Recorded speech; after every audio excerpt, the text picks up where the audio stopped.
Labadiena, sveikinamės birželio 29 dieną ir pradedame trečiadienio naujienas per 5 TV. Prezidentė Dalia Grybauskaitė toliau dalyvauja Europos vadovų tarybos posėdyje, kuriame aptariama ES ateitis po Jungtinės karalystės sprendimo pasitraukti iš bendrijos. Šalies vadovė pabrėžė, kad Britanijos žmonių sprendimas turi būti vykdomas, tačiau ir ES ir Britanijai reikia laiko jam pasirengti. Be to reikalingi apgalvoti veiksmai ir atviras pozityvus dialogas. Ji pabrėžė, kad dėrybose dėl Jungtinės karalystės pasitraukimo Lietuva gins savo žmonių interesus ir sieks išsaugoti kuo glaudesnius ryšius su šia šalimi. ES lyderiai vakar išklausė Jungtinės karalystės premjero Davido Camerono informaciją apie padėtį šalyje po referendumo ir aptarė preliminarų veiksmų planą, pradedant išstojimo procedūras. Šiandien neformaliame susitikime 27 bendrijos šalių lyderiai jau be Davido Camerono aptars pasirengimą dėryboms su Jungtine karalystė ir ES ateitį. Antradienio vakarą Jungtinių Amerikos valstijų ambasada iš anksto sukvietė paminėti nepriklausomybės dieną. Jungtinių Amerikos valstijų ambasadorės Lietuvoje Deboros Makarty kvietimu šalyje reziduojantis ambasadoriai, politikos verslo visuomenės atstovai Vilniuje paminėjo 240-ąją Amerikos valstijų nepriklausomybės dieną, simbolizuojančią Amerikos žmonių kovą už laisvą ir nepriklausomą valstybę. Ši diena švenčiama Liepos 4-ąją, tačiau ambasada Lietuvoje ją pažymi keliomis dienomis anksčiau. Tradiciškai šventė prasidėjo Jungtinių Amerikos valstijų karinių vėliavų pagerbimo ceremonija. Jas įnešė Jungtinių Amerikos valstijų karinio jūro laivyno pėstininkai. Nuskambėjo tiek Jungtinių valstijų, tiek Lietuvos valstybiniai himnai. Sveikinimo kalbą svečiams sakiusi ambasadorė Debora Makarty pabrėžė, kad šalių tarpusavio santykiai tvirtesni nei bet kada anksčiau. Man ši nepriklausomybės dienos šventė bus paskutinė čia Lietuvoje, o 3 pastarieji metai buvo neįkainojama patirtis, kartu sutinkant ir sprendžiant regioninius ir globalinius iššūkius. Bendradarbiaujant saugumo, inovacijų, ekonomikos ir verslo srityse, abiejų šalių santykiai, vienybė ir bendri tikslai yra stiprus kaip niekad anksčiau. Ministras pirmininkas Algirdas Butkevičius pabrėžė, kad praėjusiais metais itin sustiprėjo šalių ekonominiai ryšiai, o šiais metais tikimasi dar spartesnio maisto produktų eksporto. Iš ES šalių tai antra Lietuva tiek turi tokią galimybę eksportuoti maisto produktus Jungtinės Amerikos valstijose. Aišku, nenorėčiau vardinti, kokios ten, daugiausiai jautiena, pieno produktai. Tai mes per praeitus metus eksportą Jungtinės Amerikos valstijas padidino virš 7%. Ir jeigu kalbėti apie šios metus ir apie ekonominius ryšius, prekybinius ryšius, tai apimtis eksporto iš Lietuvos auga. Ir šiais metais auga tokiais tempais, kad kaip niekada nedidėjo. Kitas rytis tai yra inovacijos, naujos technologijos, mokslo lazeriai, kurie iš Lietuvos ir jie keliauja į šitą valstybę. Daugiau apie Amerikos valstijų nepriklausomybės dienos minėjimą laukite reportažo mūsų kanalu. Antradienio vakarą Europą sukrėtė dar vienas žiaurus teroristinis išpuolis. Mažiausiai 36 žmonės žuvo ir daugiau nei 150 buvo sužeisti per mirtininkų ataką viename didžiausių Europoje Stambulo Atatiurko oro uosto tarptautinėme terminale. Teroristai šaudė iš automatinių ginklų ir detonavo sprogmenis. Lietuvos užsienio reikalų ministerija neturi žinių, kad Stambule būtų nukentėję Lietuvos piliečiai. Vykstantiems į šią šalį rekomenduojama būti atidiems, saugotis ir klausyti Turkijos bei Lietuvos institucijų patarimų ir saugumo rekomendacijų. Dėl šio įvykio šiandien iš Vilniaus nebepakilo lėktuvas į Turkijos sostinę. Kol kas atsakomybės dėl šių tragiškų įvykių niekas neprisiėmė. Prasidėjus vasaros festivalių sezonui, trečiadienio svečio rubrikoje kalbame apie šį savaitgalį vyksiančias bliuzo naktis.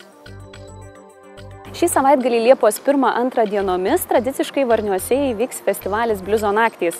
Tad apie jį šiandien kalbame su festivalio organizatoriumi Algirdu Barniškiu-Blieka. Labadiena. Sveiki. Labai. Algirdai, festivalis rengiamas bene seniausiai Lietuvoje, vienas pirmųjų ir užauginęs jau ne pirmą kartą turbūt, keičiasi kartos. Kaip festivaliui pavyko per tiek laiko išlaikyti tokį patrauklų veidą? Taip, festivalis turbūt vienas iš pirmųjų open-airų, galbūt galima taip vadinti, vykstančių po atvirų dangum.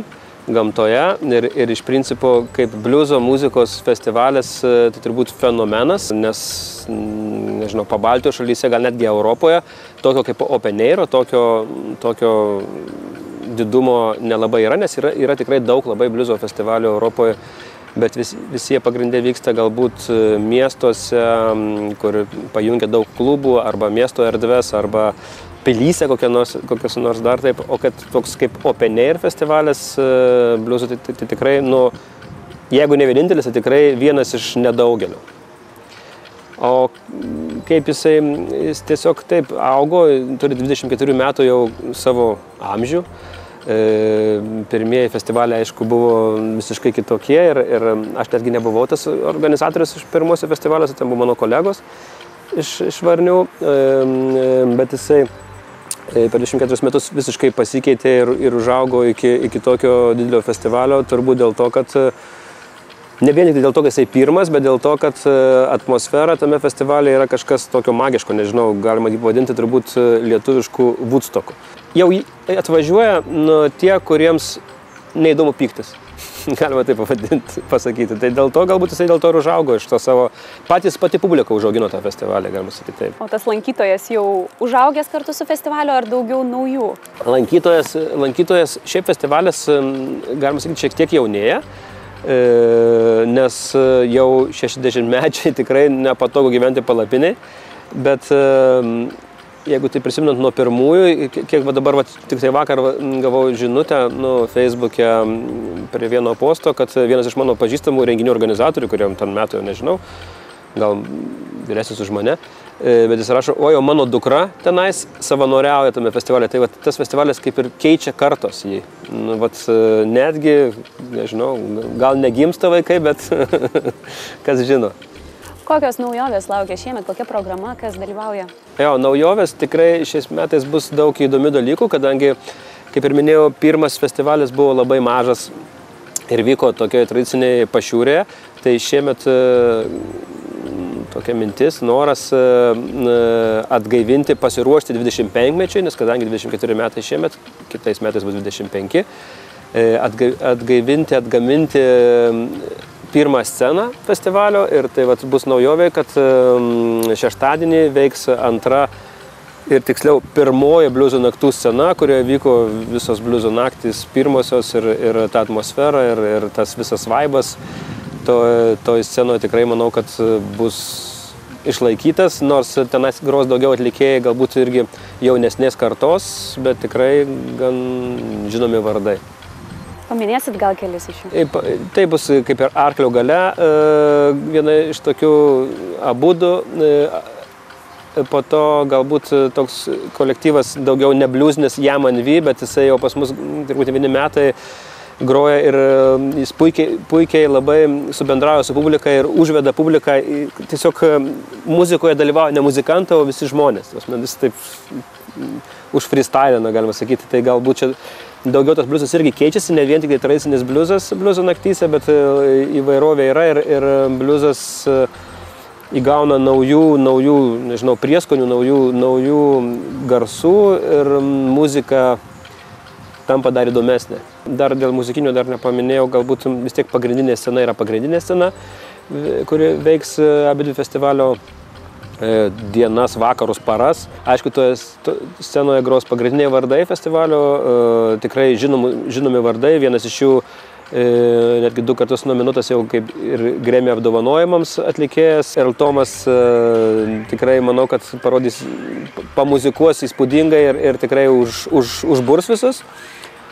Aišku, Arina, Kontrabanda, Aleksandras Bielkinas su projektu savo šiais metais su juo kartu gros amerikietis Krameris, kurio irgi taip pat labai laukiame, bliuzmeikeriai, daug. Baltas kiras, turbūt toks festivalio atradimas ir netikėtumas, nes irgi ne bliuzinė grupė, bet tikrai labai bliuzinio vaibo daug turinti šiuolaikinio grupė ir jie labai laimingi, kad jau kelinti metai gali dalyvauti tame festivalyje. Taip pat Latvian Blues Band su Juodaode atlikėja kartu gros festivalyje. Daug atlikėjų. O kas liečia ne muzikinę pramogas ir socialinius dalykus, tai šiais metais bliuzo naktis kaip ir skatins tausoti gamtą. Ir kartu ir su aplinkosaugos ministerija, ir su regioniniu parku bus daug projektų, kurie tą ir skatins. Ir turbūt pavyks mums šiais metais pirmą kartą žmonės kaip ir skatinti festivalį rūšiuoti, stovės rūšiavimo konteineriai, kas nebūdinga festivaliams. Tai tokių socialinių dalykų labai daug bus ir bliuzas pagrindinis dalykas bliuzo naktys. Gerai, Algirdai, ačiū Jums už pokalbį ir sėkmingo festivalio šį savaitgalį. Ačiū. Šiandien prie Palangoje stovyklaujančios Lietuvos vyrų krepšinio rinktinės prisijungs 2 svarbus nariai – krašto puolėjas Paulius Jankūnas ir pagrindinis komandos įžaidėjas Mantas Kalnietis. Žaidėjai šiandien turi parskristi iš Barselonos ir iškart jungtis prie Rio olimpiadai besiruošiančių krepšininkų. Vis tik prieš pirmasias draugiškas rungtynes penktadienį su Naująja Zelandija Jonui Kazlauskui nereikės spręsti, kuriuos 12 žaidėjų registruoti, nes Mantas Kalnietis ir Paulius Jankūnas į aikštelę dar neišbėgs. Šiuo metu nacionalinėje ekipoje laukiama dar neseniai Ispanijos čempiono titulą apgynusio Jono Mačiulio, NBA naujokų biržoje pašaukto Domanto Sabonio ir Jono Valančiūno, kuris prisijungti turėtų Liepos 1. Ketvirtadienį į šalį atslinks dar šiltesnių orų banga. Šiąnakt laikysis 13–18 laipsnių šilumos, rytoj dieną oro temperatūra kils iki 28. Pūs nestiprus pietinių krypčių vėjas, daugelyje rajonų galimas trumpalaikis lietus, o kai kur ir perkūnija. Penktadienis bus dar karštesnis, įdienojus kaitra sieks jau 30 laipsnių. Tiek naujienų šį trečiadienį, gero vakaro ir iki rytojaus.